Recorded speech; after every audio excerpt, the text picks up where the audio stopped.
Buenas tardes, ingeniero.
Buenas tardes, jóvenes.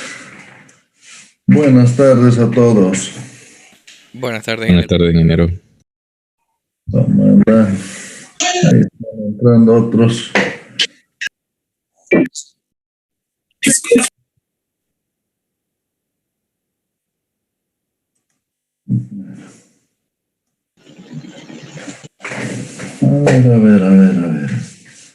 A ver.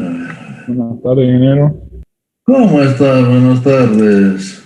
Buenas tardes, ingeniero. ¿Cómo están?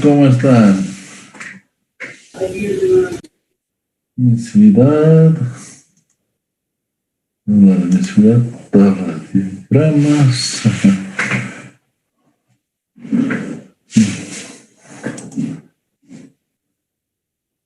Ahora sí. Entonces, ahora vamos a ver.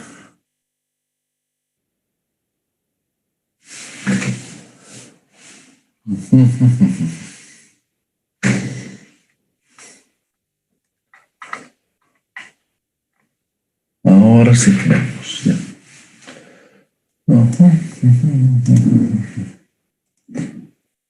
Transmisión de calor total. Ok.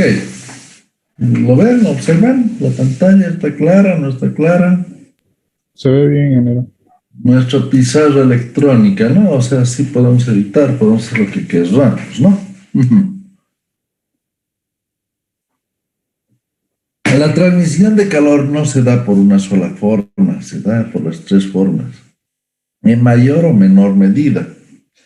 Evidentemente, en un sólido, la difusión molecular es bien complicada, bien difícil, ¿no? Existe difusión molecular en los sólidos, ¿ya? Existe difusión molecular en los sólidos.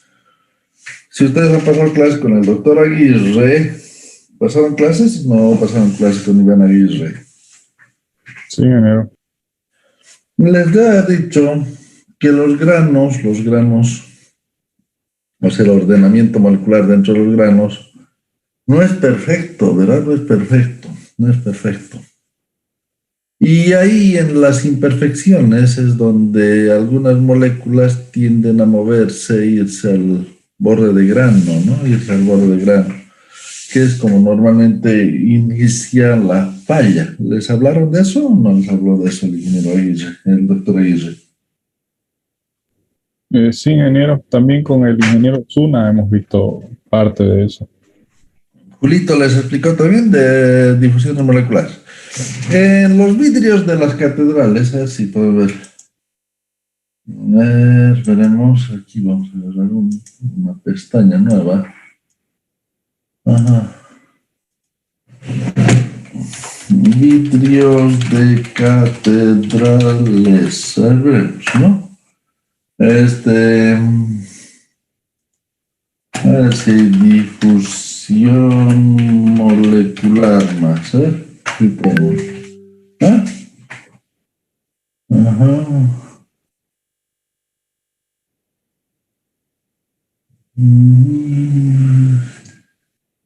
A ver, veremos esto. No. Se logra ver, no, ahí está, no muy triste. En las catedrales.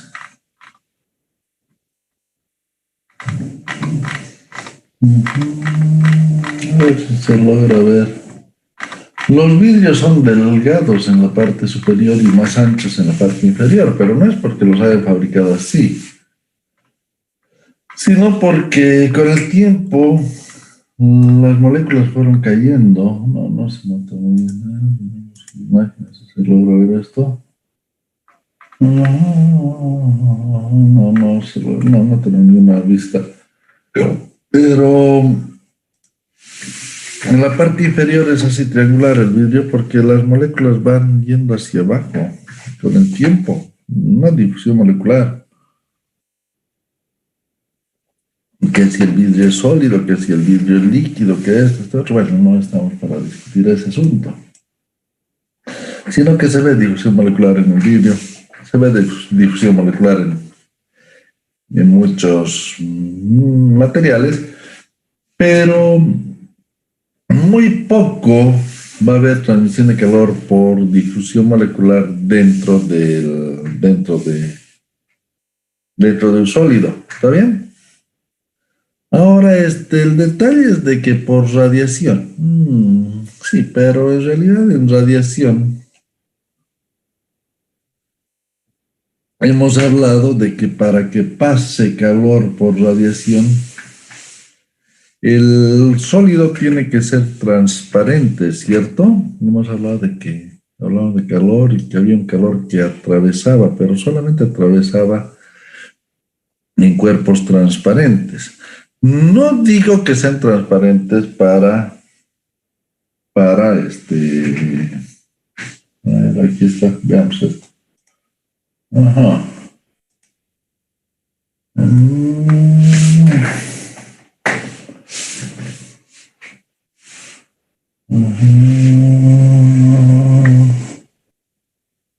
Ahí está, veamos aquí. Ven en esta foto, en esta imagen, la ven perfecto, ¿no? La ven bien. O sea, nosotros vemos aquí en este rango. Cuando decimos que el cuerpo sea transparente, estamos diciendo en este rango, aquí a este lado, ya aquí sea transparente.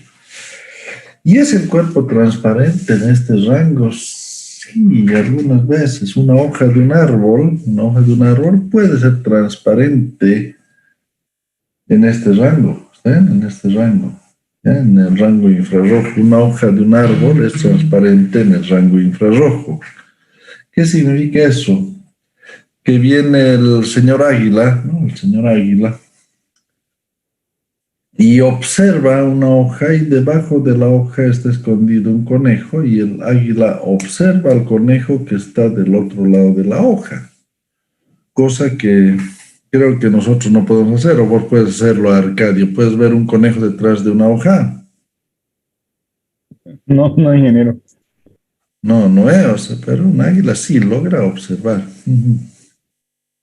¿Tú alguna vez, Gerald, has visto un elefante escondido detrás de una margarita?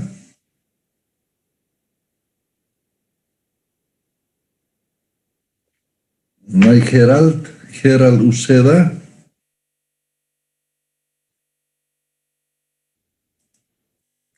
No está Gerald Uceda.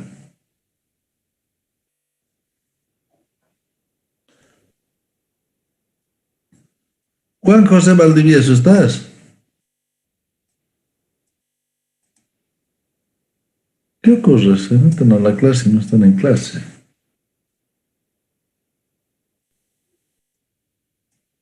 Sí, ingeniero, estoy en clases. ¿Estás en clases? A ver. ¿Has visto vos alguna vez un elefante escondido detrás de una margarita o no? No, ingeniero. ¿Has visto qué bien se esconde? Ahorita nosotros nos estamos escondiendo atrás de nuestro monitor. Algo así. Pero no, un águila logra ver a un conejito que está escondido debajo de algunas hojas. ¿Pero por qué el águila logra ver eso? Porque el ojo del águila no es el mismo que nuestro ojo, ¿no? O sea, el ojo del águila es diferente a nuestro ojo.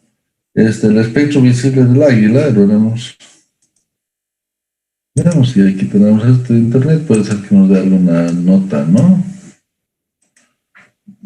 Espectro visible, ojo de águila. Veamos esto, el espectro visible del ojo de águila. ¿Ah?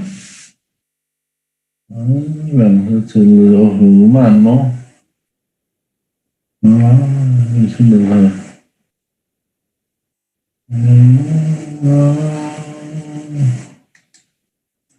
A ver, veremos. Ahí está. Ya está Nailo, ¿no? ¿Te das cuenta de esos ojitos que tiene el desgraciado, no? ¿Ah? El visión más importante, la anatomía del ojo. Ahí está, es el ojo del águila. Se da cuenta un poquito diferente al nuestro, ¿no? Un ojo maldito. Tiene 4 pigmentos de conos de aro. Tienen la visión de colores hasta el ultravioleta. Hasta el ultravioleta. O sea que logra alcanzar hasta el ultravioleta. Pero tenía entendido que veían infrarrojo también. No solamente ultravioleta, sino infrarrojo. A ver, veremos esto. Es similar al nuestro, 400 a 700 es lo que nosotros vemos. Y el del águila viene aquí, ¿no? Se alcanza más hasta el ultravioleta, ¿cierto? 300 nanómetros, ¿no? 300 nanómetros. No se alcanza a ver ultravioleta, pero yo sabía que también era en el infrarrojo. Ajá. Rapaz diurno, revisión de visual, ojo moléculas, espectro, absorción, 4 tipos de conos, informática de usado, tetra, pero daría, porque logra observar a un pobre conejo que está debajo de una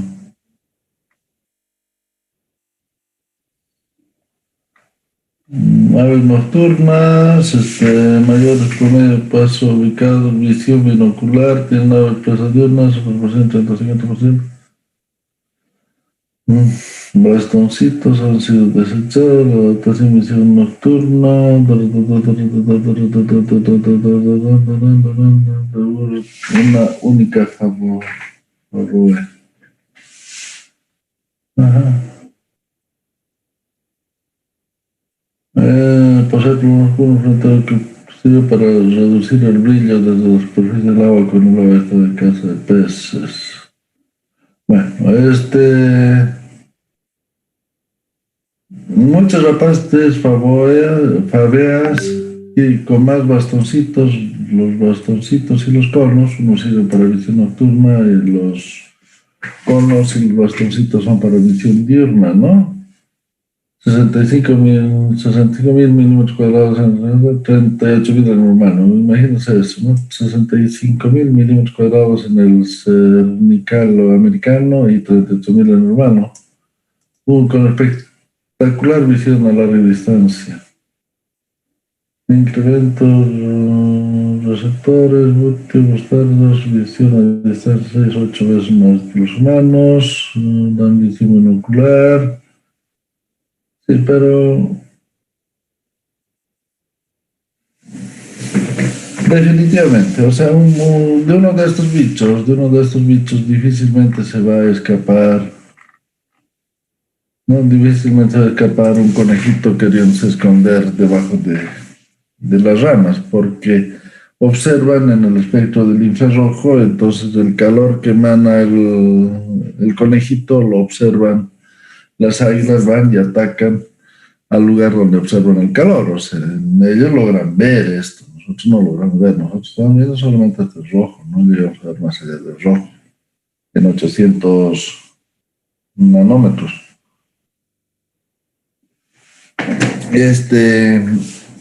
Entonces, esa es la diferencia, ¿no? Y entonces, ¿dónde debe ser transparente el cuerpo? ¿Dónde debería ser transparente? Debería ser en este espectro, ¿no? Aquí, en el infrarrojo, debería ser transparente. ¿Y son transparentes o no son transparentes? A ver, dime, Fernando Máximo, ¿un cuerpo es transparente en el infrarrojo? ¿No es transparente en el infrarrojo? ¿Cómo es? ¿Ah? O sea, que sean transparentes o no en ultravioleta es fácil, ¿no? O sea, si ya no es transparente para nosotros, no va a ser transparente para el ultravioleta. Pero en el infrarrojo es un poco diferente. Una pregunta, Padilla F. Aníbal. ¿Estás ahí, no? Sí, ingeniero. ¿Tú tienes Wi-Fi? ¿No tienes Wi-Fi? Sí, tengo, ingeniero. ¿Y está en tu cuarto el Wi-Fi o está en otro cuarto? Está en la sala. En otro cuarto. Sí. ¿Cuántas paredes debe atravesar tu Wi-Fi para llegar a tu computadora? Ninguna. Está al lado ¿No? de la computadora. A la mierda. Sí, y cuando estás vos con tu celular, ¿puedes desde tu cuarto, de otro lugar, estar ahí o no? Sí, me llega, aún atravesando paredes. Atravesando paredes. Lo cual significa que dentro de todo, una pared es transparente para una onda de 2.4 GHz. ¿Estás de acuerdo? Sí, ingeniero. ¿Se entiende lo que digo? O sea, es transparente, o sea, atraviesa, logra atravesar, ¿no? O sea, una onda de 2.4 GHz logra atravesar. ¿De qué longitud de onda es 2.4 GHz, sabes? Son 15 centímetros más o menos, ¿cierto? 15 centímetros. Pero ya que vayas con 5 GHz, más difícil, ¿no? Que atraviese una pared ya es bien difícil en 5 GHz. Entonces, que atraviese ondas más cortas, más cortas, más cortas, se hace más difícil que la pared sea transparente para las ondas más cortas. Y hablar de longitudes de onda, de una micra, de 2 micras, de 3 micras, ya que la pared sea transparente es más difícil. ¿Me entienden o no me entienden? O sea, ya es más difícil que atraviesen esas longitudes de ondas. Ya en 5 GHz, si alguien usa Wi-Fi en 5 GHz, ya se da cuenta que una pared le perjudica. Claro, tiene que pasar 3 o 4 ondas para que logre atravesar la pared. Entonces la pared ya es más opaca para esas longitudes de ondas, para 5 GHz, imagínense. Entonces, para longitudes de onda más cortas en el infrarrojo, ya la pared es cada vez más opaca. O sea, puede ser que tengan ustedes un vidrio y el vidrio puede ser transparente para la luz, para la onda, el espectro visible del ser humano, pero ¿hasta dónde es visible en el ultravioleta? Bueno, ojalá que no mucho, porque mejor si ustedes cortan el ultravioleta y no están expresas de lo que puede ser una radiación que es dañina para la piel. Pero en infrarrojas, y bueno, puede que llegue o que no llegue a ser tan transparente para infrarrojas, pero y para otros espectros visibles, de repente ya una pared puede ser más o menos transparente, o un vidrio puede ser más o menos transparente. Entonces, si es que es transparente, si parte de la radiación atraviesa la pared, entonces sí puede haber transmisión de calor por radiación en la pared, pero siempre y cuando sea transparente en las frecuencias del infrarrojo. Por difusión molecular, medio difícil que una molécula vaya en sentido horizontal, más van en sentido vertical, pero bueno, una molécula que vaya en sentido horizontal es bastante difícil que haya transmisión de calor por difusión molecular, o sea, por convección. Entonces, dentro de una pared, asumamos de que dentro de una pared la transmisión de calor va a ser en muy alto porcentaje por conducción, ¿ya? Por conducción. Por convección, muy poquito. Y por radiación, dependiendo de cuán transparente sea la pared para las ondas infrarrojas. Entonces, en este ejemplo hemos puesto de que en la pared estamos teniendo una transmisión de calor fundamentalmente por conducción. En la zona donde no hay pared, hay aire, hasta vacío, la transmisión de calor es por radiación y por convección. Más por radiación, si estás puesto al sol o a una fuente extremadamente caliente. Más por convección, si la fuente no está a mucha temperatura. Igual al otro lado, la transmisión de calor vuelve a ser por radiación y por convección, ¿cierto? En mayor o menor medida. Entonces, de esto, si es que no estamos tomando en cuenta el sol, no tomamos en cuenta el sol, que estamos hablando de 2500 grados, ¿no? 2500 grados, 5000 grados el sol, ahí ya radiación se va a dar, ¿no? A 2500 grados se va a dar la radiación. Pero vemos que en el orden de los 1000 grados, ¿no? En el orden de los 1000 grados, la radiación que se da es muy bajita, ¿no? Esa radiación a los 1000 grados es muy bajita, se nota, ¿no? Muy bajito. Entonces, si la radiación a los 1000 grados es muy bajita, pues digamos, no vamos a tener tanto efecto de la radiación y más vamos a tener efecto por convección. Entonces, no digamos que vamos a tener problemas de radiación. Se nota aquí, ¿no? En el gráfico, para que lo noten.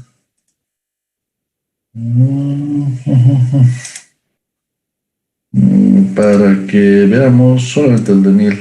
Solamente el de 1000. A ver, ahí está, ¿no? Solo el de 1000.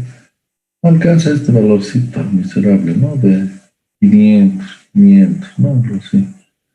Ahora,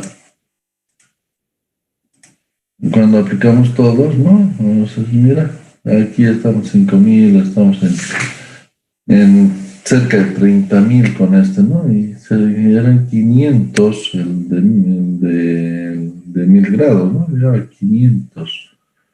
¿No? 500, o sea, era muy bajo, ¿no? Era muy bajo.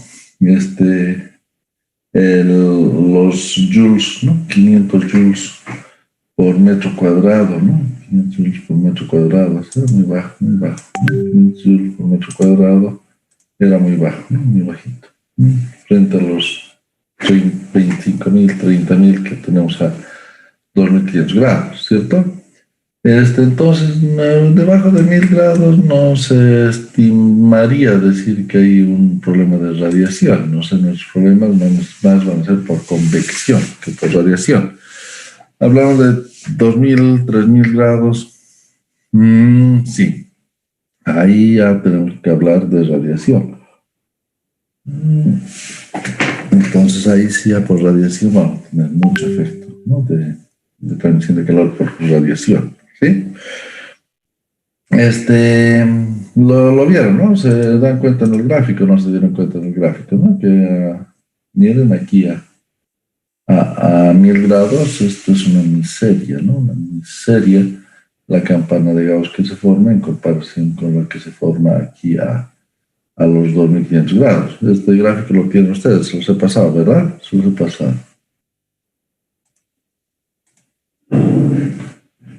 Uno de los animales que ven en infrarrojo son las serpientes. ¿Cierto? ¿Verdad? De los mosquitos sí sé que también se guían por el calor, ¿no? Por el calor se guían, ¿cierto? Tienes razón. Se guían por el calor. O sea, las serpientes, ¿está bien? O sea, es perfecto. O sea, nosotros no somos los que tenemos la vista más privilegiada. Eso está visto, que no somos los de la vista más privilegiada, ni del oído más privilegiado. ¿Tienes pareja, vos, Padilla? ¿Tienes pareja o no tienes pareja? No, ingeniero. Entonces no sabes, porque tu futura pareja sí va a tener oído privilegiado, no vos. ¿Ah? ¿Por qué, ingeniero? Carajo. Ya no tienen oído, tienen radar las mujeres. No, vista privilegiada, oído privilegiado, todo privilegiado. Los pobres varones están liquidados ahí. Ante cualquier cosa, date por culpable directamente. Es mejor hacerse el muerto, ingeniero. ¿Qué cosa? Mejor hacerte el muerto, ¿verdad? Algo así. Como con tu mozo. Hacerte el muerto, ¿verdad? Es así. Bueno, pero más o menos, estamos bien en la carrera, estamos viendo bien que la parte de radiación es incidente cuando tenemos temperaturas arriba de los 2000 grados, ¿no? De los 2000, no tanto radiación. Hay radiación, no voy a decir que no hay. Pero la mayor parte de la transmisión de calor es más por convección, ¿no? Por convección. En la sólida lo sabemos. Si es transparente, va a pasar por radiación. Si no es transparente, no va a pasar por radiación. Pero en los medios, en los fluidos, o sea, donde hay fluidos, la transmisión de calor va a ser más por convección. Va a haber Ingeniero, sí, señor. disculpe, tengo una pregunta respecto a eso. Mm. ¿Qué opina de lo que se habla de la peligrosidad de los hornos microondas al respecto de esto? De las microondas. O sea, microondas en gran escala producen calor, ¿verdad? Producen calor. Más vale, o sea, te están metiendo ondas electromagnéticas que están por aquí. Ya esto voy a decir. Las ondas electromagnéticas que te meten están por aquí, ya están en este orden. ¿Te das cuenta? Que ya no es por radiación, es por microondas. Pero esas microondas están haciendo que se mueva, que haya tanta vibración molecular, haya tanto incremento de energía, que ese incremento de energía cinética que levanta la temperatura, ¿cierto? Levanta la temperatura. Y eso es como funcionan las microondas. Pero en el aire tendría que ser mucha la potencia, mucha la potencia. O sea, el concepto que tienen que usar es el concepto de energía, ¿ya? Morón, tú me preguntaste, ¿verdad? Sí, ingeniero. Cualquier forma de energía es peligrosa, ¿cierto? Cualquier forma de energía es peligrosa. Y ustedes tienen un montón de energías. Puede ser una onda electromagnética, al final de cuentas es energía, y hay ondas electromagnéticas en todo el espectro, ¿verdad? O sea, hay ondas electromagnéticas aquí abajito que te llegan del sol, ¿no? O sea, además de las ultravioletas V1, V2, te vienen llegando ondas aún más pequeñas y que son más peligrosas. ¿Por qué? Porque son ondas que pueden atravesar cualquier cosa, porque son longitud de onda muy pequeñita. Pero ¿con qué energía llega? ¿Cuánto es el potencial que tiene, ¿no? El potencial. Tú hablas de energía potencial, sí. Pero ¿por qué se llama energía potencial? Porque viene de un campo potencial, ¿verdad? Viene de un campo potencial. Pues el campo potencial gravitatorio, el campo potencial de presión, el campo potencial de temperaturas, el campo potencial eléctrico, campo potencial magnético, de cualquier campo potencial, no solamente el gravitatorio. Pero proviene de ahí, pero ¿y esa energía realmente es tan grande que te puede mover un camión? No creo. Entonces, si no son energías tan grandes así, no deberían representar gran daño. ¿Me dejo entender, Morón? La energía tal en gran escala ocasiona daño. Cualquier forma de energía en gran escala ocasiona daño. Si alguien ha levantado un peso de 5 kilos, ¿no? Un peso de 5 kilos arriba de tu cabeza, bueno, son 5 kilos, ¿verdad? ¿Qué va a pasar con 5 kilos? Lo atrapo, no hay problema. Sí, pero si levanta una tonelada arriba de tu cabeza, obviamente va a cambiarte de forma, ¿verdad? Le va a cambiar el estado civil a tu pareja, ¿o no? ¿Ah? Es correcto, ingeniero. Entonces, ¿por qué? Porque la energía potencial es diferente en 5 kilos que en una tonelada, ¿verdad? Ahora, un pedazo de papel, ahí está un pedacito de papel, un papel. ¿Crees que te pueda destrozar la vida este papel o no? Depende ¿Cómo depende? de las condiciones energéticas que pueda tener también. ¿Cómo así? Ni aunque lo saques al espacio, ¿no? O sea, medio difícil. Pero este papel, en el espacio hay muchos papelitos que están girando alrededor de la Tierra. Hay muchos papelitos que giran alrededor de la Tierra. Pero la velocidad con la que giran es tan alta la velocidad con la que giran, que eso sí ya ocasiona un daño, ¿no? A un satélite lo destroza, le hace añicos al satélite. Un papelito en el espacio puede destrozar un satélite. ¿Pero por qué? Porque la velocidad a la que van es muy grande. O sea, es poca la masa, pero la velocidad es muy grande, entonces su energía cinética es muy grande. Ese es el concepto. O sea, cuando hablas de energía, tienes que hablar de cuánta energía. Si te hablan de presión, ¿no? Un bar, no hay problema. Un bar, 2 bar, no es problema. Pero a 60 bares, he visto a alguien que agarró y le metió el dedo a una manguera de 60 bares. Obviamente le dejó el dedo así redondo, ¿verdad? Se le destrozó. O sea, es una locura. O sea, pensar en energías en gran escala, sí, ya ocasionan problemas. O sea, las microondas son peligrosas, pero la cantidad de energía almacenada en un espacio confinado, que es tu hornito de microondas, va a ocasionar un serio cambio ahí adentro. O sea, alguna señora alguna vez quiso secarse el cabello en un microondas, obviamente se secó el cerebro, ¿verdad? ¿Entiendes, Morón? ¿Ah? Sí, ingeniero, entiendo. Pero no es esa la idea, ¿no? No es para que meta a la señora a la cabeza, es para que metas ahí, qué sé yo, comida y calientes la comida, nada más. Para eso es, o sea, no para que seques tu cabello. O sea, entonces el asunto es ese, energía almacenada es peligrosa. Energía almacenada dentro del aparatito de microondas, sí es peligroso, pero es tan peligroso como que le metas la mano al horno, ¿no? Meter la mano al horno, obviamente que va a salir tu mano de otro color, ¿o no? ¿Ah?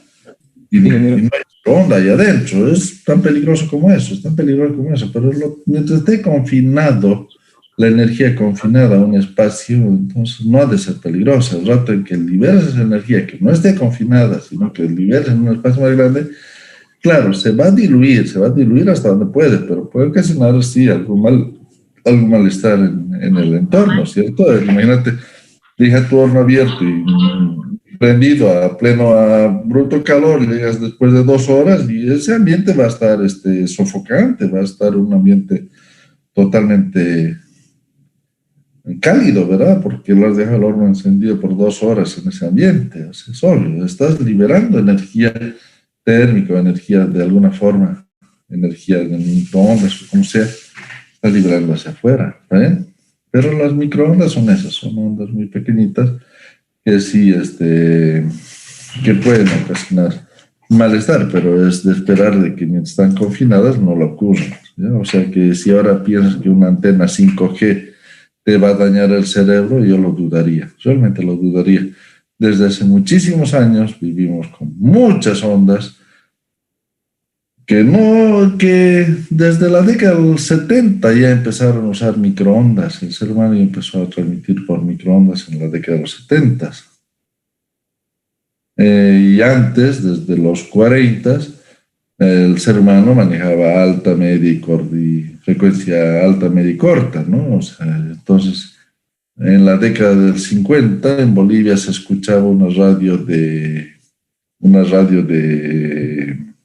Londres, ¿no? La BBC de Londres se escuchaba en Bolivia a través de onda corta. Entonces Londres hablaba para Bolivia a través de onda corta. ¿Y cómo hacía? Bueno, rebotaba pues, esa energía en la estratosfera, retornaba y uno escuchaba las radios de Londres. Pero, oye, y esa potencia que tiene que tener esa radio debe ser fuerte para que las ondas lleguen hasta Bolivia desde Londres, ¿verdad? Pero nunca han habido quejas de los vecinos de la BBC de Londres que se les haya secado el cerebro, que les haya pasado algo por tener una antena de la BBC ahí al lado. ¿Me deja entender, Morón, o no? Sí, ingeniero, entiendo. O sea, no creo que por eso una antena, una frecuencia de los celulares pueda ser dañino. Yo dudo, o sea, son energías, hay energía. Pero dudo que la energía sea tal que pueda ocasionar problemas en el ser humano. Lo hemos vivido con ondas desde hace muchísimos años. Ya imagínate, ya va a ser casi 100 años que vive el ser humano con ondas y no hay algo que diga, bueno, mira, esta onda lo han dejado lelo a este pobre estudiante y no puede aprender, ¿verdad? No ha ocurrido eso hasta ahora. ¿No? O sea, personalmente yo llevo 60 años viviendo en un mundo lleno de ondas y no creo que me haya afectado. No, mentira. Pero es así, o sea, es lo que veo. No hallo que haya afectación de las ondas. Dudo. Si Gracias. Si no, ya lo hubiéramos visto. Ok, eso es. Entonces, la transmisión por radiación se da en cuerpos muy calientes, ¿no? Ya hemos dicho 2500 grados, ya puedes empezar a hablar de radiación. Antes no es lo que hemos visto aquí, ¿no? Es nuestro parámetro, ¿no? Nuestro parámetro 2500, aquí está el T5 está en 1200 grados, 1200. Y por si acaso, 1400 grados más o menos es la temperatura llama en las turbinas, ¿no? La temperatura de los gases calientes en las turbinas, ¿no? Eso es. Entonces, más se va a dar aquí por convección, salvo que ya tengamos en cuenta el sol sí, la radiación solar es muy grande, pero si no hay sol no hay problema. Hemos visto cómo formamos esta curvita, ¿no? Cómo se forma esta curva, ¿lo vimos? No lo vimos. Sí, ingeniero, lo vimos. Lo vimos, ¿no? Entonces ahí se forma la curvita de que la temperatura del ambiente es la temperatura de la pared, aquí la temperatura de la otra pared y la temperatura del ambiente aquí. ¿Y cómo se transmite el calor? Entonces por convección, conducción y convección nuevamente. ¿No? Es en general la forma como más va a transmitirse el calor, dejando un poco de lado la radiación, ¿ya? Entonces, aquí hemos encontrado esto, que la transmisión de calor por convección es el H1, que sería el coeficiente de convección, ¿no? De calor en este lado por la superficie, por la temperatura T1 menos T2, ¿verdad? En este lugar plano de aquí, ¿no? Por T1 menos TA, que es la temperatura de la pared. La transmisión del calor por conducción sería Q igual a lambda por S, por la superficie, por TA menos TB, dividido L, ¿no? Dividido la longitud L. Y el mismo calor va a ser igual al H2 que tengamos aquí, por S, por la misma superficie, por TB menos T2, que es la temperatura aquí. Despejando T1 menos TA menos TB y TB menos T2, tenemos que T1 menos T2, sumando todo esto, va a ser igual al calor sobre la superficie por 1 sobre H1 más L sobre lambda más 1 sobre H2, ¿cierto? Entonces ahí definimos K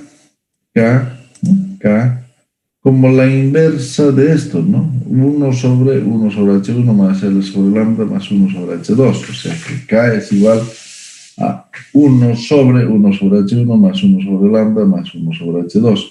Este K es el famoso coeficiente de transmisión total del sistema. No es convección, es el coeficiente de transmisión total, que equivaldría a eso, ¿no? 1 sobre H1 más 1 sobre lambda más 1 sobre H2.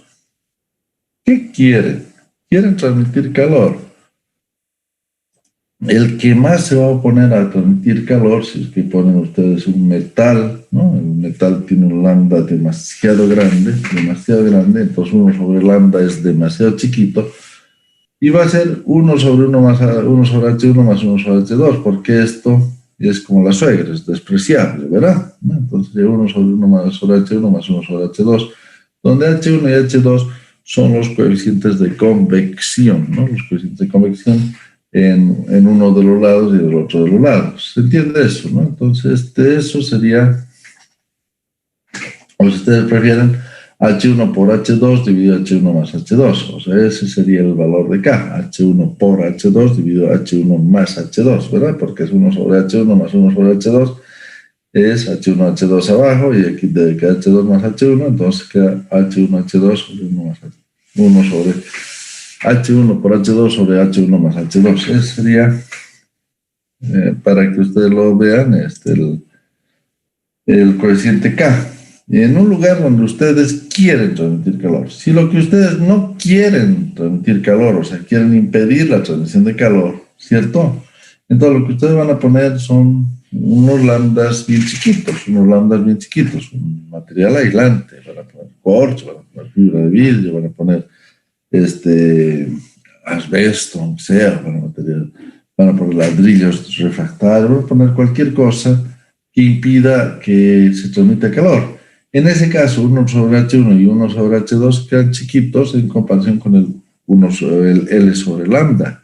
Entonces ahí ya tu coeficiente K sería directamente lambda, porque lambda es chiquito.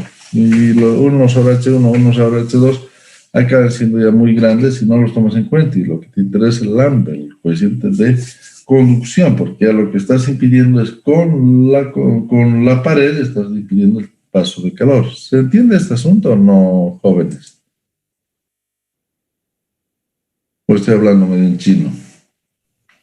Sí, se entiende, ingeniero. ¿Se entiende, ingeniero? Claro, entonces yo quiero transmitir, voy a poner metal. Y si pongo metal, el lambda es grande. Y si el lambda es grande, me interesan los coeficientes de convección. Es lo que más me van a perjudicar a que pueda transmitir calor. Y por el otro lado, si lo que quieres impedir que se transmita, bueno, si quiere impedir que se transmita, poner un material adelante, donde los coeficientes de convección ya van a aparecer mínimos en comparación con el coeficiente pequeño de transmisión. Entonces, a mí me interesa más el coeficiente de transmisión, que sería el lambda, y no los H1, H2, no los coeficientes de convección. Eso entonces sería en el caso de que cómo lo tendría que analizar, ¿no? Pero si tuviéramos aquí un H1, un H2 y diferentes superficies, ¿no? Entonces habría que tener en cuenta cómo considerar la superficie, ¿cierto? Entonces habría que considerar un K que considere esas diferentes superficies, ¿cierto? Entonces el calor sería igual a K por S por T1 menos T2. K, que es el coeficiente de transmisión de calor total, coeficiente de transmisión total del C, ¿no? Entonces, el Q sería igual a T1 menos T2 dividido, ¿no? 1 sobre H1S más 1 sobre lambda por la integral del diferencial de L sobre S más 1 sobre H2 por S, sería en este caso, ¿no? De que tengamos diferentes superficies, ¿cierto? Los radiadores, ustedes han visto que existen hay muchos radiadores. Alguien tiene una motocicleta, por ejemplo, ¿no? Hay un radiador, o sea, que tiene un montón de como aletas, ¿no? Aletas, vemos aquí, vamos a ver algo. En electrónica, veremos un motherboard. ¿Disipadores de calor, ingeniero? Un disipador de calor, ¿no? Motherboard computer, ¿no? Vemos en imágenes, sí, los disipadores de calor, ¿verdad? Mamá, ahí está. ¿Se ve, no? ¿Se ve en el disipador de calor? ¿Se ve o no? Sí, ingeniero, se ve. ¿Y cuál es la idea de poner el disipador de calor aquí? ¿Cuál es la idea de poner el disipador de calor? Bueno, miren aquí hay algunos que ya está fuerza en el aire, ¿no? Fuerza en el aire, inclusive, ¿no? Pero, en general, hay los disipadorcitos, ahí está, ¿no? El disipador de calor. ¿Cierto? ¿Se observa o no? Quizás si uno quiere ver motorcycle, y veamos imágenes de los motorcycles. Alguno que se vea el motorcito, ahí está, se ve el motor. Se ve el motor, ¿verdad? Se ve el motor, ¿cierto? Y ven que hay exactamente el mismo concepto, ¿o no? ¿Sí o no? Sí, ingeniero. Entonces, ¿por qué se ponen estas aletitas? ¿Qué es lo que hacen estas aletitas? Y aquí lo vemos. Al poner estas aletitas, lo que estamos haciendo es incrementando el área de intercambio. ¿Se entiende? El área de intercambio se agranda. Ya no es igual que el S1 y es S2, que tiene que ver con todas esas paletitas, porque es mayor la superficie. Entonces, el H2 de este lado ya depende de una superficie S2 que no es igual a la de este lado cuando es planito. ¿Se entiende? Pues ya depende de una superficie S2 grande. Aquí está el L sobre lambda S1. ¿Por qué? Porque no te interesan tanto las paletitas. Lo que intercambia de calor por conducción es en este trecho. No te interesan las paletas. Solamente te interesa este trecho. En este otro H1 por S1 no hay problema. Pero en este lado ya consideras el S2 como una superficie mayor. O sea, lo que estás logrando es que haya una mayor superficie de intercambio. ¿Se entiende o no? Sí, ingeniero. Es sencillo, ¿verdad? Entonces ustedes simplemente, tiene paletitas, entonces veremos cuánto es esta superficie y calculen la superficie. Entonces ya lo que van a tener es el H2 por el S2, por toda esa superficie. O sea, lo cual significa que si observamos aquí, la superficie de intercambio es toda esta. Y si vemos en los motherboards, ¿no? Vean cómo estas paletitas no es para que el aire circule así, sino que es para que eso también forme parte de la superficie de intercambio, ¿no? Eso también forma parte de la superficie de intercambio. Se están logrando intercambiar mucho más calor gracias a esos radiadorcitos, gracias a esas paletitas que se ponen. ¿Está bien? Bravo, ¿no? Es fácil de notar, ¿ya? Ok, ahora vamos a ver este asunto, prepárense, vamos a ver Segundo tema, porque hemos visto todo lo que es transmisión de calor. Ahora, el segundo tema que nos toca es ver transmisión de calor con fluidos en movimiento. Me echaré un poquito de García Zavala un ratito, ¿ya? Por favor, un ratito.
Ok.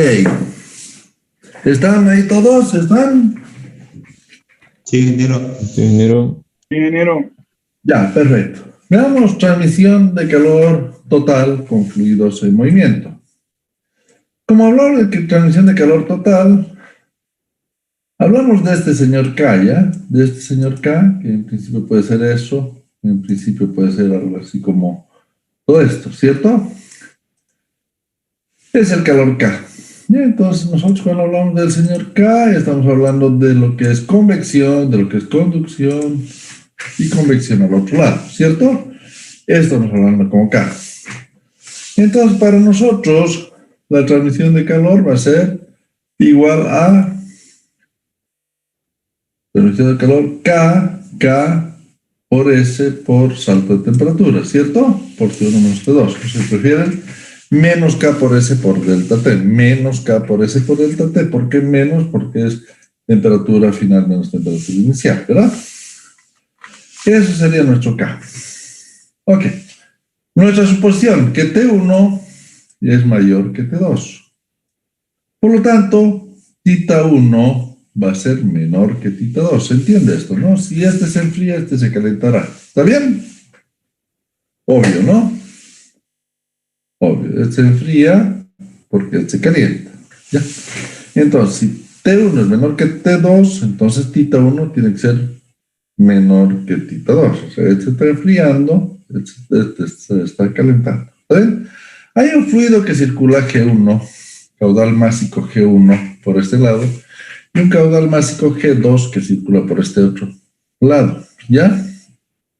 Este será un fluido líquido, gaseoso, fluido, ¿no? Si es fluido, es líquido o es gas, ¿cierto? Y este será otro fluido que será líquido o gas, ¿cierto? Sí, ingeniero. Ya, muy bien. Esta es la superficie de intercambio. Toda esta es la superficie de intercambio. L, la longitud de la pared, ¿no?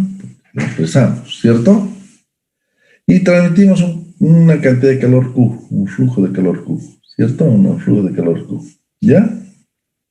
Ahora bien, el calor Q que se transmite, es el calor que se enfría en este lado, ¿cierto? Si es el calor que se enfría en este lado, y suponiendo que es de estado permanente, lo cual significa que la pared no está absorbiendo nada de calor, todo el calor que se enfría en este lado va a ser el calor que se calienta en este otro, porque estamos en régimen permanente. Acuérdense, en régimen permanente ya la pared no absorbe calor, ¿cierto? En el régimen transitorio sí, la pared absorbe calor, lo que hemos visto en el curso pasado, pero en régimen permanente la pared no absorbe calor. Entonces, todo el calor que este enfría es el calor que este calienta. ¿Están de acuerdo o no? Entonces, ahora sí, aquí vemos dos términos. G1, C1, T1 menos T2. G1 es el caudal másico. C1, ¿qué sería? La capacidad calórica del líquido que circula por este lado. Pero también puede ser el calor específico a presión constante del gas que circula en este lado. ¿Se entiende eso que digo o no?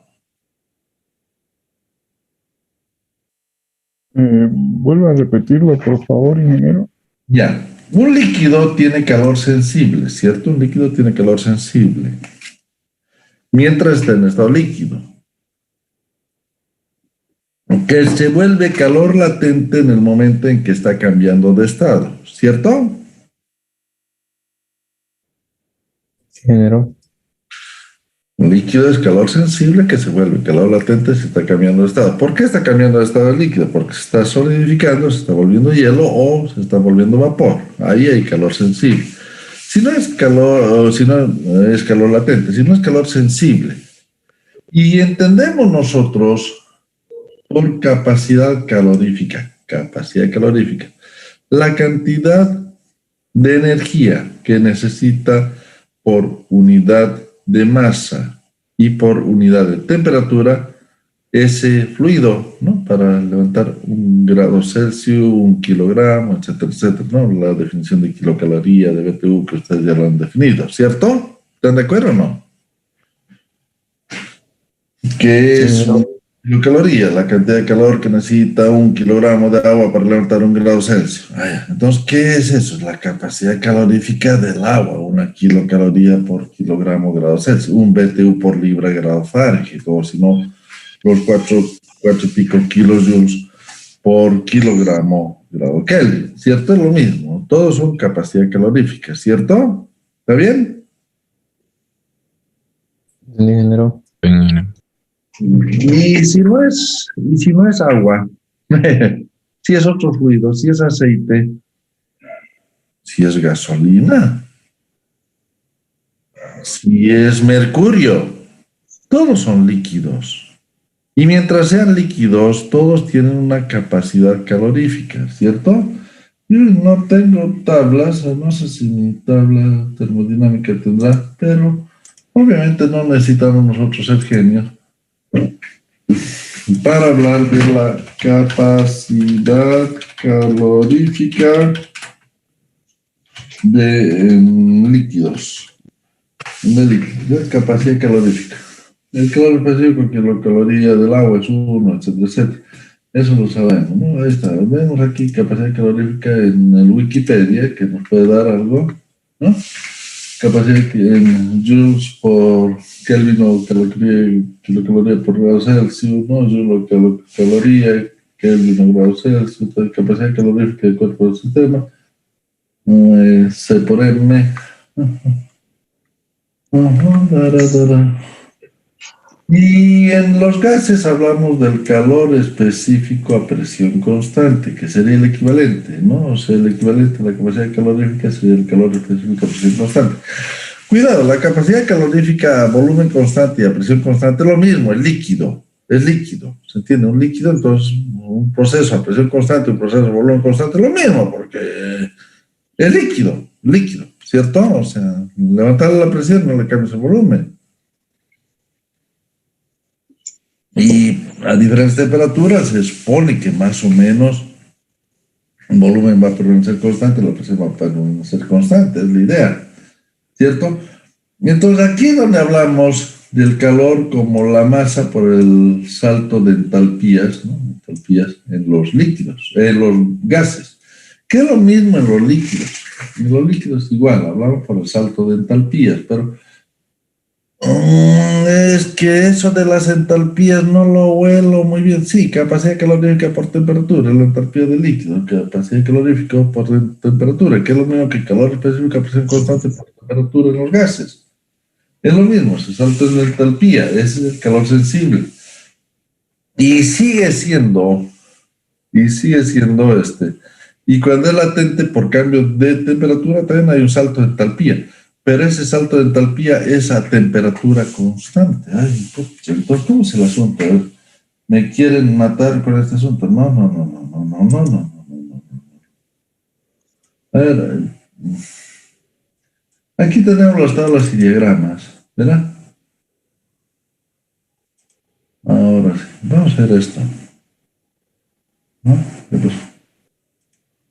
No, todos los diagramas, ahí está. Ahora sí, ahí está. No. Todos los diagramas. Aquí está. Oh, ¿qué pasó? Se enojó.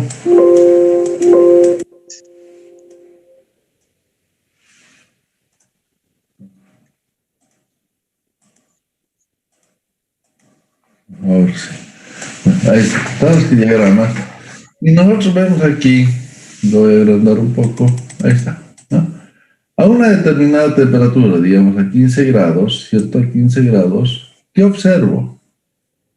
Que tengo una entalpía en estado líquido y una entalpía en estado de vapor, ¿cierto? Una entalpía en estado líquido y una entalpía diferente en estado de vapor, ¿cierto? ¿Se entiende o no? Entonces, si hay un cambio de estado a 15 grados, hay un cambio de estado del agua a 15 grados, hacemos hervir el agua, ¿es posible que hierva el agua a 15 grados, Morón? ¿Es posible hervir el agua a 15 grados o no? Si movemos la presión, podríamos. Si baja la presión a 0.017 bares, si bajamos la presión a 0.017 bares, el agua hierve, ¿verdad? El agua hierve. Entonces, si el agua hierve, entonces, cuando está en estado líquido tenía 62 kilojoules por kilogramo y cuando se vuelve a vapor tiene 2.528.3 kilojoules por kilogramo. O sea, también hay un salto de entalpía a temperatura constante, ¿se entiende? Pero es por cambio de estado, pues calor latente de evaporación, ¿se entiende? Entonces, a cada temperatura le equivale una entalpía determinada, la determinada temperatura. Debería ser, si es que nosotros sabemos, aquí, ¿dónde está? Hemos visto en clases pasadas, lo tenemos que haber visto en clases pasadas.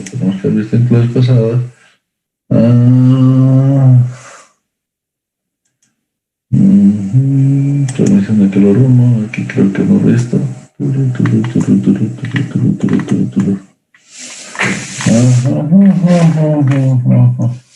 Aquí está.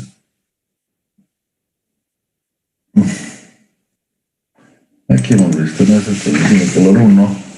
Acuérdense, en nuestra clase pasada hemos visto, ahí está. Que se define, cómo se define 0, 100 grados, etcétera. Ahora aquí, hemos definido la kilocaloría como la cantidad necesaria para levantar 1 grado centígrado a 1 kilogramo de agua, y hemos definido el BTU como la cantidad necesaria para levantar 1 grado Fahrenheit a 1 libra de agua, y hemos definido el Joule como la cantidad para mover 1 metro con una fuerza de 1 newton en la misma dirección y sentido. Y era equivalente a 4 puntos del agua, es 4.186 kilojoules por kilogramo. 4.186 kilojoules por kilogramo, ¿cierto? Eso es lo que hemos encontrado, eso lo vamos a poner un costadito así, vamos a ver nuestra tabla Excel, vamos a una nueva tabla Excel. Ya. Y hagamos el agua, ¿verdad? Y digamos que la capacidad calorífica del agua es de 4.186 kilojoules por kilogramo Kelvin, ¿no? Kilogramo Kelvin, ¿cierto? Y estamos con temperaturas, empezamos en 1 grado, 2 grados, 3 grados, 4 grados, etcétera, y tratemos de ver más o menos cómo estos funcionan o no funcionan.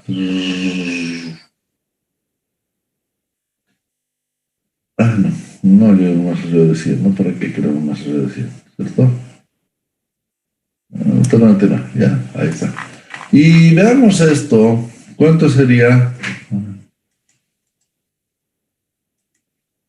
Esta es la temperatura. ¿Cuál sería la entalpía, lo que se llama entalpía H', ya H', porque H' es para el agua, entiéndase, cuando vemos las tablas, en las tablas y diagramas está.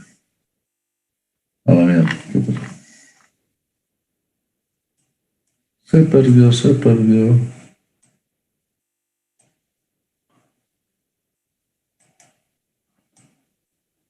¿Qué pasó, mi pobre?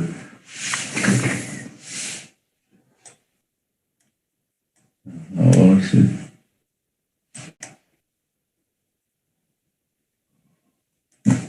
Ahora sí, tablas y diagramas, ¿verdad? Nos vemos en tablas y diagramas. Y aquí vemos el H', ¿no? H' que es para líquido y H' para vapor de agua, ¿cierto? Veamos el H', que nos dice aquí desde 1 grado, 4.1796, y nosotros tenemos una capacidad de 18.6. Veremos entonces cómo sería esto. Igual entonces a este señor multiplicado por este señor, pero con el C1 como pesos, ¿no? Pesos C1, pesos C, pesos 1. Ya, y ahora veremos cómo esto funciona hasta los 99 grados. Control V. Y comparemos esto con nuestra tablita nuestra tabla esta, ¿no?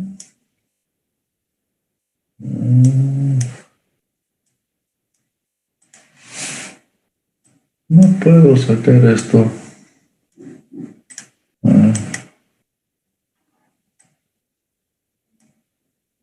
Que tengo una tabla de evaporar ahora en un ratito.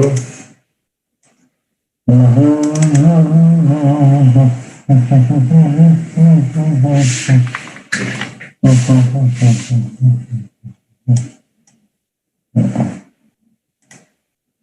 ver si hago aquí. Ya. Perfecto. Entonces voy a agarrar y voy a hacer algo. Ya voy a traer archivo nuevo Excel. Ya está. Datos y obtener datos de un archivo de CSV, de texto CSV.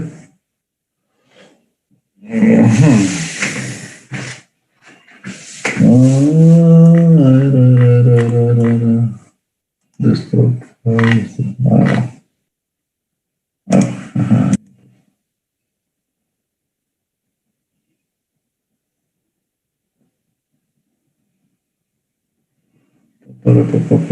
Sí, me interesa, exacto. Cargue. Ya está, ¿no? Yo quiero este señor de aquí, ¿no? Yo quiero este señor de aquí, control C. Y lo voy a traer aquí, pero pongo aquí, control V. Ahí está, ¿no? Entonces no me interesa este de 0 grados, y después sí me interesa desde el 1, no me interesa desde el 0, no me interesa, y hasta cuánto llegó, hasta 50 me parece. Entonces este prima lo voy a echar aquí, y ahora comparemos este con este. Ahí está. O sea, hay una diferencia igual a este menos este dividido entre este, ¿verdad? Entre toditos.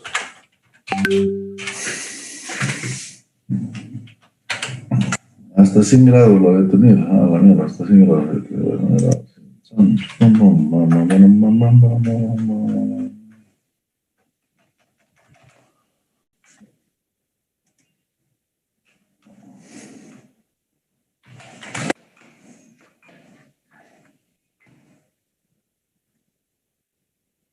Hasta 100 grados, ¿no?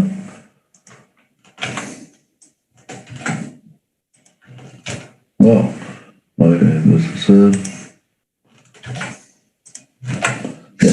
o sea, se dan cuenta la diferencia miserable que hay entre uno y otro, ¿no? La diferencia miserable que hay del 0.0, que sería un 0.2%, 0.4%, 0.3, 0.1%, ¿no? 0.08%. O sea, se dan cuenta cómo de muy bien nos vemos con esa cifra, ¿no? Cómo de muy bien nos vemos con la cifra del 4.186, ¿cierto? Sí, bueno.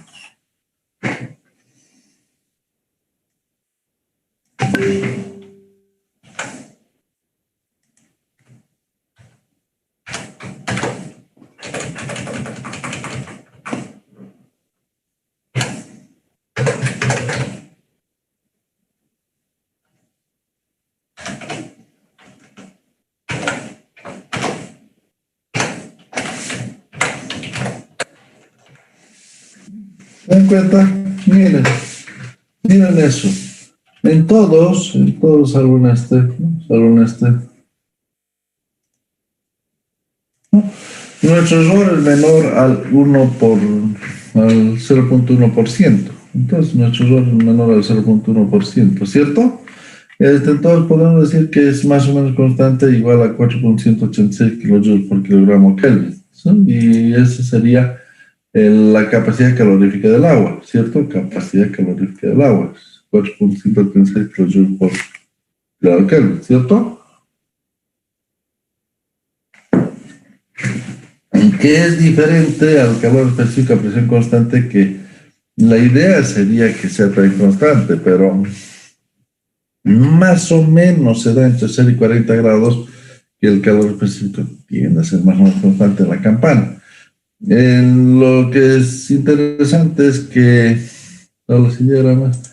que todo pasa por la campana cuando estamos en líquido, ¿no? Pero en gases no pasa todo por la campana, en líquidos sí pasa todo por la campana, o sea que no te preocupes, estás en la campana en líquidos.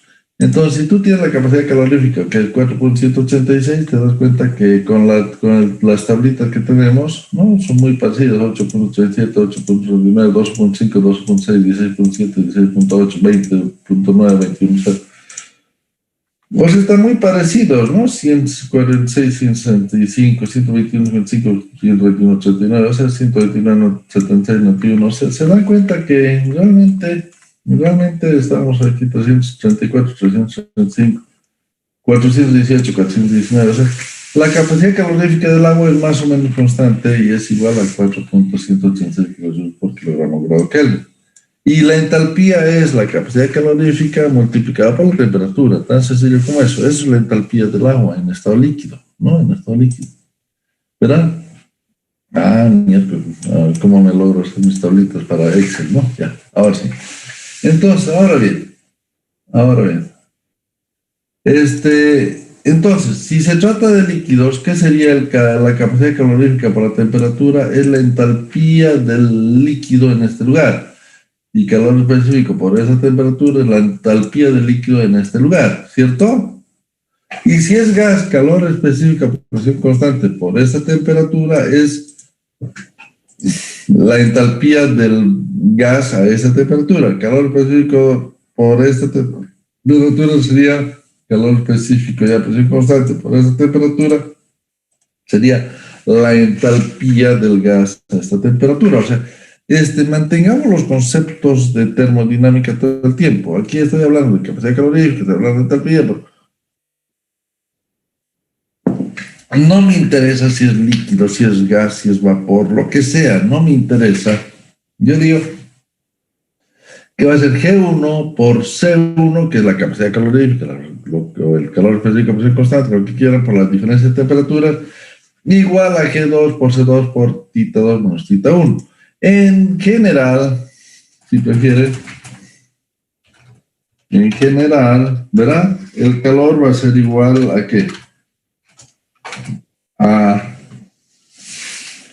este G1, ¿no? Este G1. No.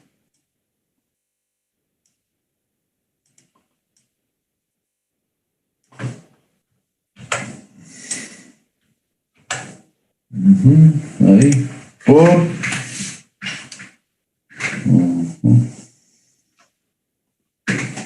H1 menos H2, ¿cierto? Igual, entonces, a este G2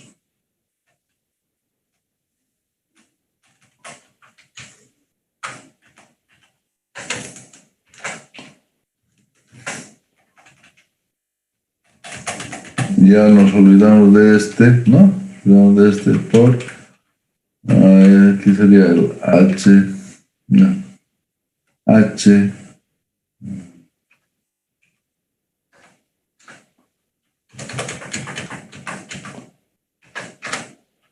por así H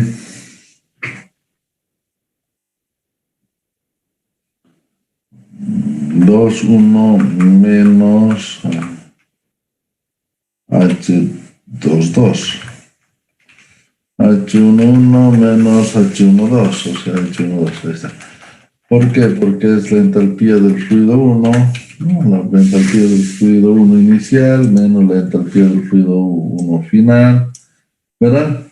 Y aquí sería el H del fluido 2 inicial menos el H del fluido 2 final, ¿cierto? Algo así. O si quieren HA1 para que no se entienda más, H1, HA2, HB1, B2, mejor dicho, B2 menos HB1. ¿No? Sería algo así. Bueno, o sea que estamos hablando, como quiera, estamos hablando del salto de entalpías entre este punto y este punto, y el salto de entalpías entre este punto y este punto. El salto de entalpías de uno negativo va a ser igual al salto de entalpías del otro positivo, ¿cierto? Porque estaría 1 menos 2 y el otro 2 menos 1, 1 menos 2, 2 menos 1. ¿Está bien? ¿Se entiende esto? En general, el calor es igual al flujo por el salto de entalpías. ¿Se entiende o no se entiende Fidel Ali Marca?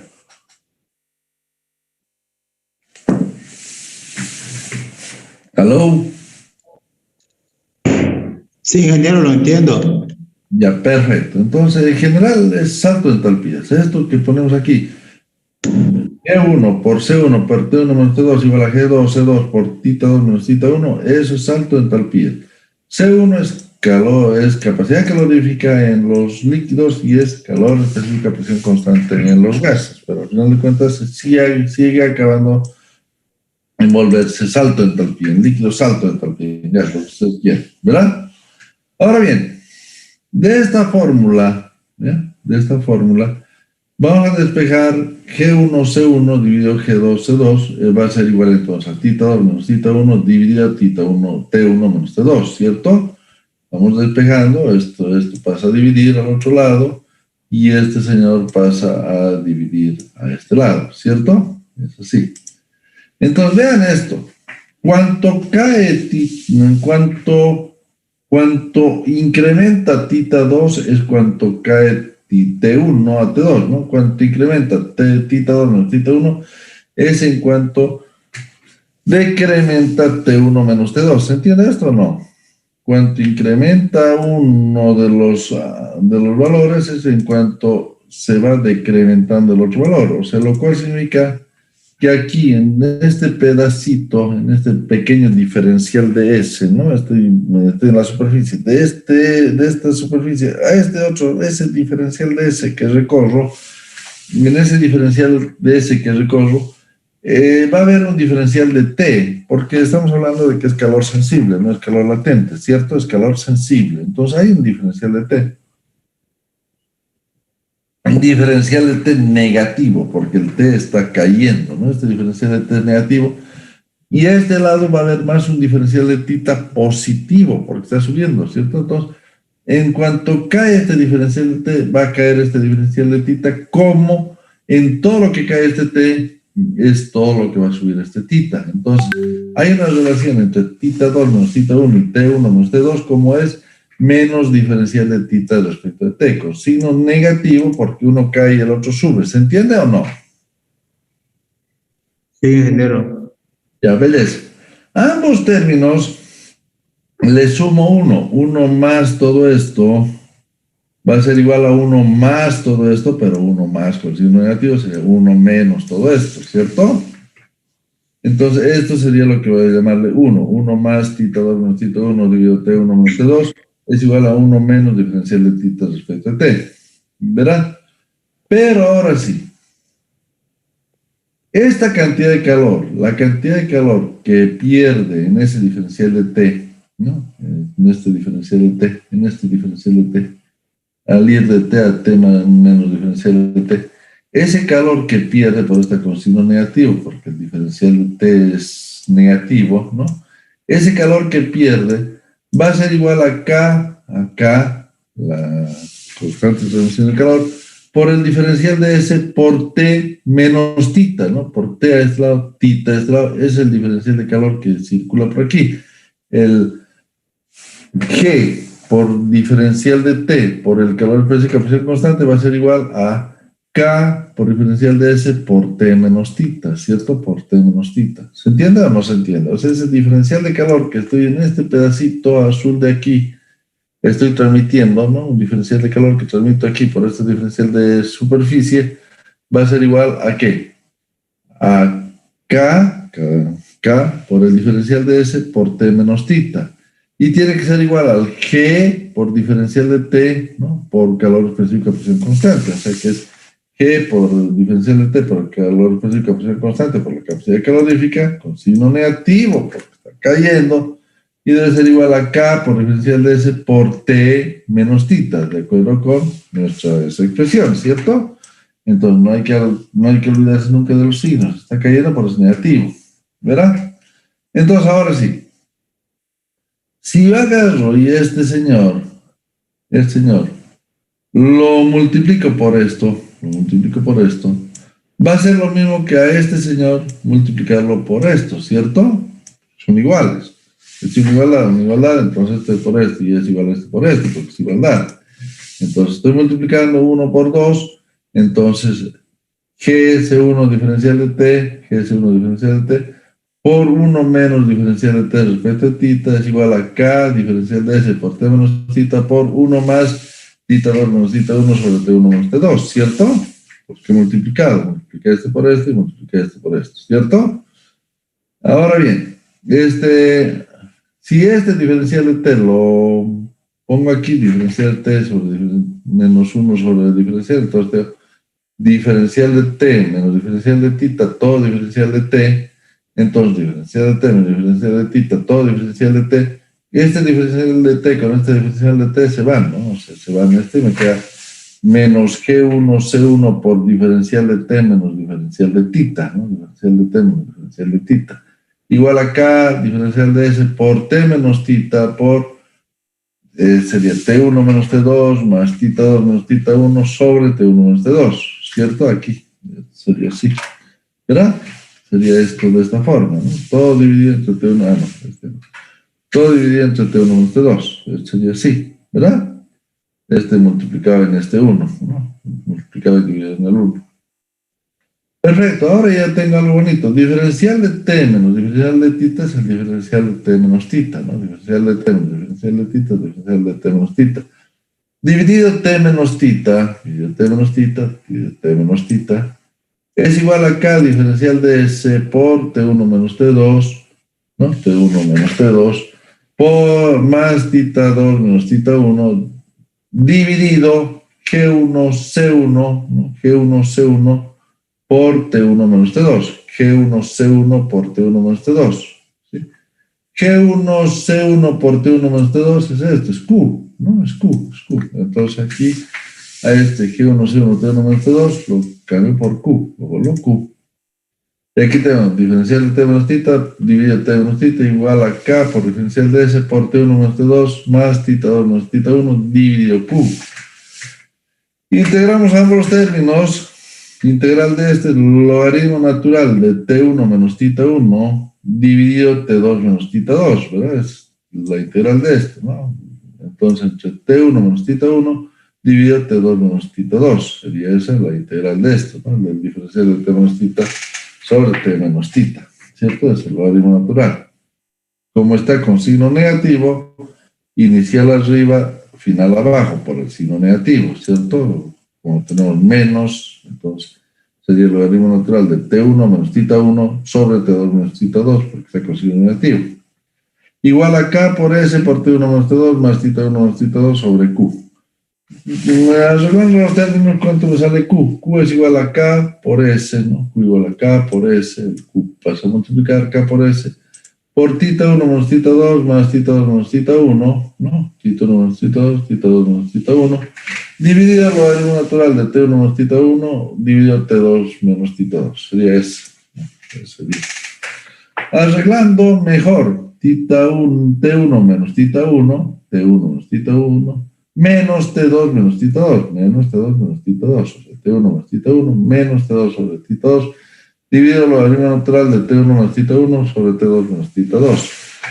Ahora se conoce un nuevo término, temperatura media logarítmica. Temperatura media logarítmica es igual a T1, que es la temperatura inicial, de un lado, menos tita 1, que es la temperatura inicial al otro lado, menos T2 menos tita 2, que son temperaturas finales a ambos lados, dividido el logaritmo natural de T1 menos tita 1 sobre T2 menos tita 2, que sería esto. Entonces sería el T1 menos tita 1 menos T2 menos tita 2 sobre el logaritmo natural de T1 menos tita 1 sobre T2 menos tita 2. Si decimos que DI es el salto de temperaturas a la entrada, DI, salto de temperaturas T1 menos θ1, y DF o D2, T2 menos θ2, que sería la temperatura DF, la diferencia final, T2 menos θ2, la ecuación sería la TML, temperatura media logarítmica, es DI, temperatura a la entrada, menos DF, temperatura a la salida, sobre el logaritmo natural de DI sobre DF. Entonces, ¿qué queda aquí? Que el Q es igual a K por S por DI menos DF sobre el logaritmo natural de DI sobre DF, que sería el Q es igual al K por S por la temperatura media logarítmica. Ahora, ¿cómo la ley de variación de las temperaturas con la superficie? Veamos cómo la ley de variación de las temperaturas con la superficie. Entonces, estamos en 0 y aquí la superficie. Tiende a ser 0 aquí arriba. Aquí es 0 y avanza hasta cubrir toda la superficie aquí abajo, se nota, ¿no? Entonces 0 aquí arriba hasta cubrir toda la superficie aquí abajo y veamos lo que ocurre. Desde 0 hasta que cubre toda la superficie. T1 entra bastante grande, θ1 entra bastante bajo y a medida que va avanzando T1 se va enfriando y T2 y θ se va calentando. T se va enfriando, θ se va calentando hasta que llegan a T2 menos θ2, pero θ2 no va a poder nunca ser más grande que T2, o sea, T2 no va a poder ser más chico que θ2, o sea que vamos a llegar a que T2 va a seguir siendo más grande que θ2 y van a ir avanzando y esto va achicando. Puede ser que al final allá de una superficie infinita T2 y θ2 tiendan a ser iguales, pero es cada vez más difícil seguir transmitiendo calor. Se dan cuenta que la transmisión de calor se va haciendo cada vez menos de esa forma. Y entonces sería el DI, que es la diferencia de temperaturas a la entrada, DF, la diferencia de temperaturas a la salida, ¿no? Entonces sería DI menos DF sobre el logaritmo natural de DI sobre DF, la temperatura media logarítmica. Estás entre 0 y la superficie total. Aquí cubriste toda la superficie en este punto. Ya. ¿Se entiende esto o no? ¿Hasta aquí entendieron o no? Sí, ingeniero. Sí, ingeniero. Esta es transmisión de calor con corrientes paralelas, Las dos corrientes van así.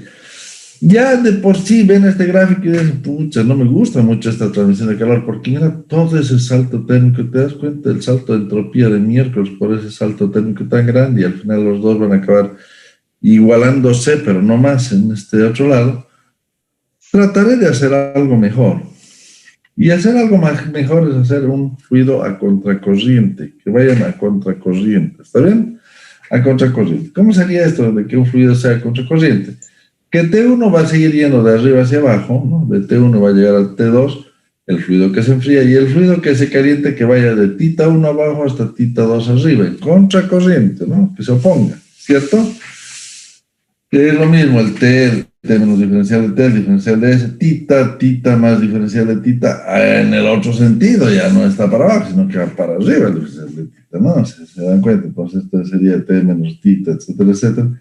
Traten de demostrarlo que el T1 sigue siendo mayor que T2 y θ1 menor que θ2. Aquí lo que va a ocurrir es que van a tener K por S por T1 menos θ2 menos T2 menos θ1 sobre el logaritmo natural de T1 menos θ2 sobre T2 menos θ1, ¿verdad? Entonces vuelve a ser DI, sigue siendo la temperatura media logarítmica, esto ustedes demostración por parte del estudiante, aquí lo vamos a poner esto.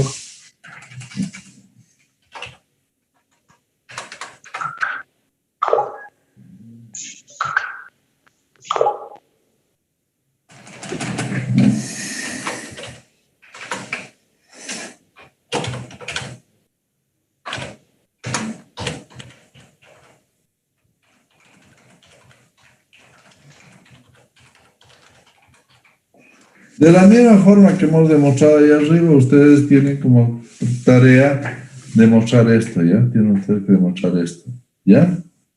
Entonces, la temperatura media logarítmica sigue siendo T1 menos θ2, T2 menos θ1, ¿verdad? Sigue. DI ahora ya no es T1 menos θ1, ahora DI es T1 menos θ2.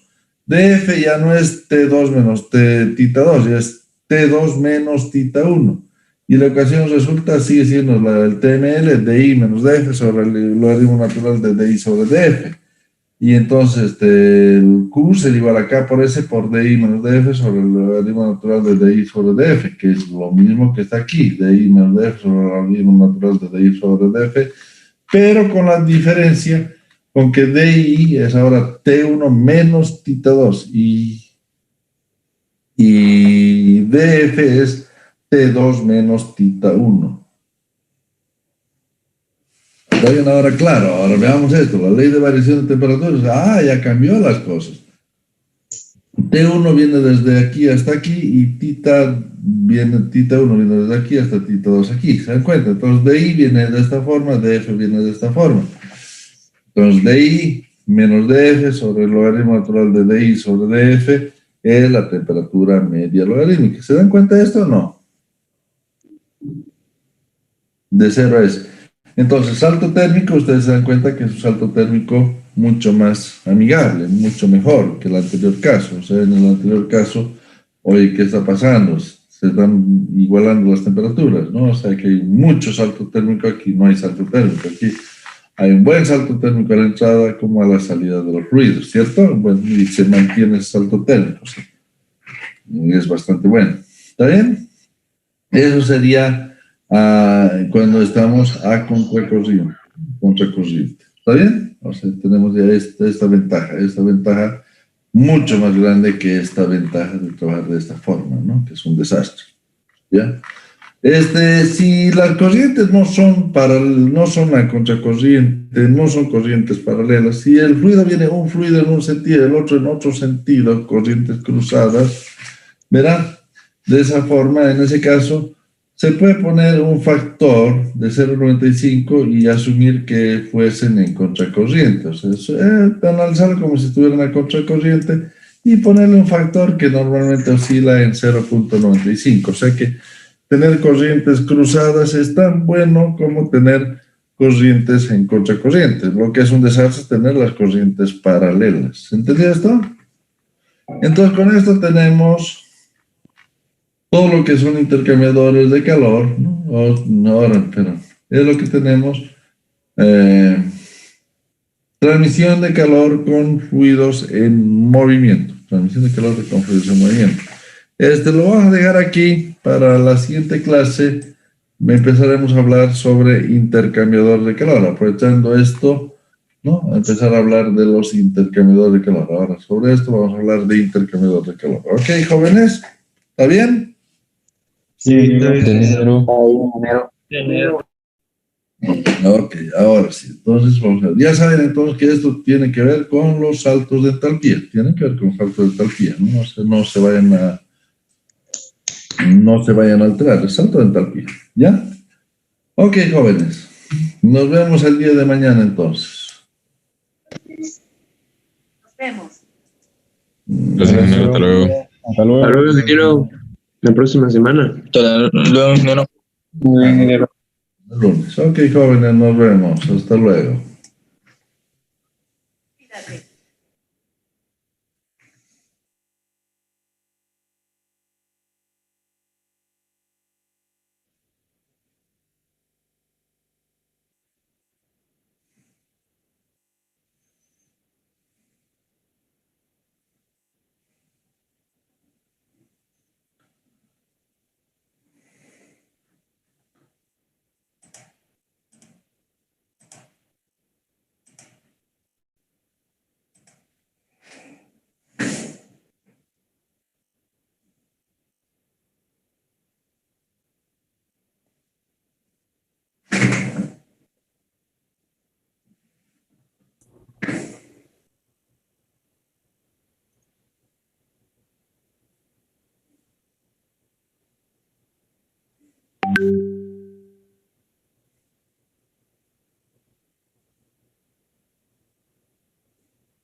¿Cómo anda, señor? ¿Qué me cuenta?